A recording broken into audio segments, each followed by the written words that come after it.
Vote কেন্দ্রে নাকি mobile phone নেওয়া যাবে না। আরে ভাই, মোবাইলের কি হাত পা আছে নাকি? সে ভোট কেন্দ্রের ভিতরে ঢুকে গিয়ে সিল মারবে, ভোট দিবে। মোবাইল ফোন ভোট দিবে না, মোবাইল ফোন সিল মেরে দিবে না। মোবাইল ফোন ওই সব ভোট ডাকাতি যারা রিগিং করবে, যারা চুরি করতে চাইবে, যারা সেখানে প্রভাবিত করতে চাইবে, তাদেরকে ধরবে মোবাইল ফোন। সাপ হয়ে ধ্বংসন করে ওজা হয়ে ঝাড়ব, অবস্থাটা এরকম হয়ে গেছে। আপনারা বিভিন্ন জায়গায় দেখেছেন না আলামত?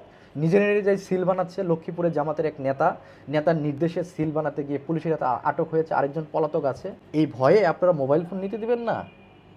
আর ভাই স্পষ্ট করেন না, হাসিনার সময় হাসিনা জিতবে, হাসিনা সে উইন করবে, হাসিনা যে ভোট চুরি করবে, ডাকাতি করবে, জাল ভোট দিবে, এটা সবাই জানতো। এটা সবাই জানতো।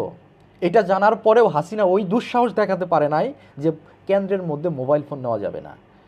যার ফলে আমরা হাসিনার সময় দেখেছি, হাজার হাজার ভিডিও ফুটেজে আমরা দেখেছি যে কিভাবে ভোট কেন্দ্রের ভিতরে একজনই শত শত ভোট সিল মেরে দিচ্ছে।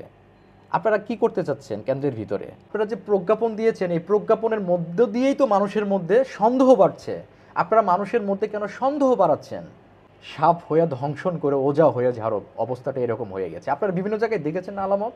নিজে নিজে সিল বানাচ্ছে। লক্ষ্মীপুরে জামাতের এক নেতার নির্দেশে সিল বানাতে গিয়ে পুলিশের হাতে আটক হয়েছে, আরেকজন পলাতক আছে।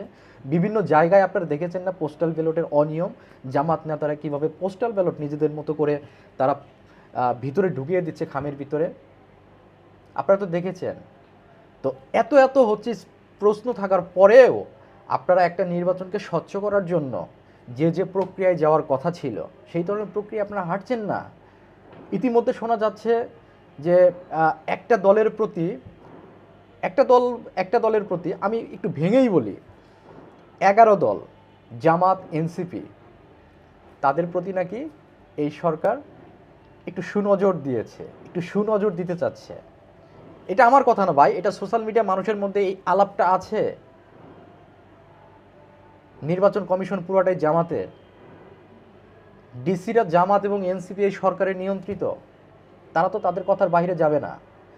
এই নির্বাচনে যে কোটি কোটি হাজার হাজার কোটি টাকার খেলা হবে না, এটা বলবে কে? আমরা তো জানি এই দেশে হচ্ছে যারা গুরুত্বপূর্ণ পদে থাকে নির্বাচন কেন্দ্রিক, তাদেরকে প্রভাবিত করা হয় বিভিন্নভাবে। হাসিনার সময় আমরা দেখেছি এক একজনকে হেলিকপ্টার দিয়ে দিচ্ছে, আমরা এক একজনকে দেখেছি কোটি কোটি টাকার গাড়ি গিফট করতে। হাসিনাকে নির্বাচনে শুধু জিতিয়ে দেওয়ার জন্য আমরা হাসিনার সময় দেখেছি শত শত গাড়ি, বিভিন্ন ডিসি, এসপি, বিভিন্ন স্তরের নির্বাচন কমিশন কেন্দ্রিক যেসব লোকজন, তাদেরকে গিফট দেওয়া হয়েছে হাসিনাকে জেতানোর জন্য। এই লোভ তো আমাদের ভিতরে আছে। তো একটা স্বাভাবিক সুষ্ঠু নির্বাচন করার জন্য যে প্রক্রিয়ায় যাওয়ার কথা ছিল, আমরা খুবই হতাশ হয়েছি। নির্বাচন কমিশন আজকে মোবাইল ফোন ভিতরে না নেওয়ার যে নির্দেশ, এটার মধ্য দিয়ে স্পষ্ট তো হচ্ছে যে এই সরকার, নির্বাচন কমিশন, তারা ভিন্ন কোনো উদ্দেশ্য বাস্তবায়ন করতে চাচ্ছে কিনা। যাদের সারা জীবনে 18টা আসন পায় নাই, সেটা তো অন্য দলের উপরে ভর করে তাদেরকে জিতিয়ে দেওয়ার একটা আলাপ ইতিমধ্যে সামাজিক সোশ্যাল মিডিয়ায় ঘুরে বেড়াচ্ছে। তো সেই রকম যদি থাকে, তাহলে নির্বাচনের কি প্রয়োজন ছিল ভাই? আপনারা যে নাটক মঞ্চায়িত করতে চাচ্ছেন, এই নাটক তো মানুষ অনেক আগেই বুঝে ফেলেছে। আপনারা কি দেশের মধ্যে রক্তপাত দেখতে চাচ্ছেন? আপনারা কি আরেকটা 5ই আগস্ট দেখতে চাচ্ছেন? আপনারা কি দেশের মধ্যে গৃহযুদ্ধ লাগাতে চাচ্ছেন? আপনারা যে পথে হাঁটছেন ভাই, দেশে তো গৃহযুদ্ধ লেগে যাবে। আমরা তো একটা সুষ্ঠু স্বাভাবিক নির্বাচনই তো চাচ্ছিলাম। সেটা জামাত জিতুক, বিএনপি জিতুক, জনগণ যাদেরকে চায় তারা জিতে আসুক না ভাই। যে প্রশ্নগুলো ইতিমধ্যে মাঠে আছে, যে জামাতকে, এনসিপিকে জেতার জন্য একটা পক্ষ কাজ করছে, সেই আলামত তো স্পষ্ট। বিএনপির মার্কা খুঁজে পাওয়া যায় না পোস্টাল ব্যালটের মধ্যে। এই যে দেখেন, এটা নিয়ে অনেক ধরনের প্রশ্ন উঠেছিল, এটা সংশোধন করা হয় নাই। বিএনপির মার্কাই খুঁজে পাওয়া যায় না।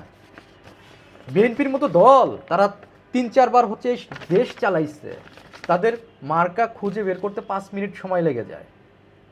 এই ধরনের সুস্পষ্ট যে আলামত, সেটা তো মানুষ দেখেছে।